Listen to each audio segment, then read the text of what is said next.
হয়েছে কারফিউ আজ ৩টা থেকে ২ ঘন্টা শিথিল, চলবে অনির্দিষ্টকাল। পথে পথে সতর্ক সেনা টহল। আরেকটি শিরোনাম আছে, কোটা সংক্রান্ত আপিলের শুনানি আজ, হাইকোর্টের রায় বাতিল চাইবে রাষ্ট্রপক্ষ। বাংলাদেশ প্রতিদিন এরপর দেশ জুড়ে সেনা মোতায়েন, চলছে কারফিউ।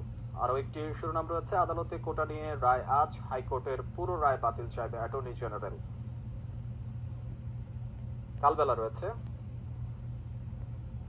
কালবেলার প্রধান শিরোনাম করছে, কোটাই থাকছে না। প্রধান বিচারপতি ওবায়দুল হাসান নেতৃত্বাধীন আপিল বিভাগের পূর্ণাঙ্গ বেঞ্চে শুনানি করবেন। আপিল বিভাগের শুনানি আজ, বাতিল হচ্ছে হাইকোর্টের রায়।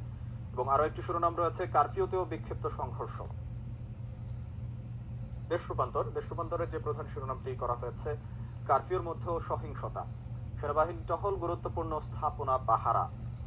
এছাড়া আরো একটি শিরোনাম রয়েছে, সবার চোখ সুপ্রিম কোর্টে।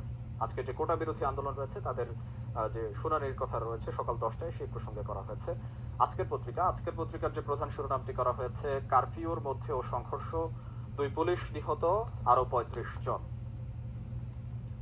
এবং কোটা বিরোধী আন্দোলনের যে শুনানি, সেই প্রসঙ্গে একটি শিরোনাম রয়েছে, সরকারি চাকরিতে কোটা, সবার চোখ আজ আপিল বিভাগে। বণিক বার্তার প্রধান শিরোনাম, ইন্টারনেট বন্ধ, আন্তর্জাতিক বাণিজ্য থেকে কার্যত বিচ্ছিন্ন বাংলাদেশ। অনির্দিষ্টকালের জন্য কারফিউ বিকেল 5টা থেকে। শনিবার দেশ জুড়ে সংঘাত, সংঘর্ষ, নিহত 29। দ্য ডেইলি স্টার যে প্রধান শিরোনামটি রয়েছে, at least 21 days on first day of curfew on to stay in force until further notice। এবং সর্বশেষ দ্য বিজনেস স্ট্যান্ডার্ড যে প্রধান শিরোনামটি রয়েছে, at least 28 killed, score in injured in clash on first day of curfew। দর্শক, এই ছিল আমাদের পত্রিকার পাতা নিয়ে যে নিয়মিত আয়োজন সেটি। এবার বাজে স্টিল বিরতি, এরপর আরো থাকছে।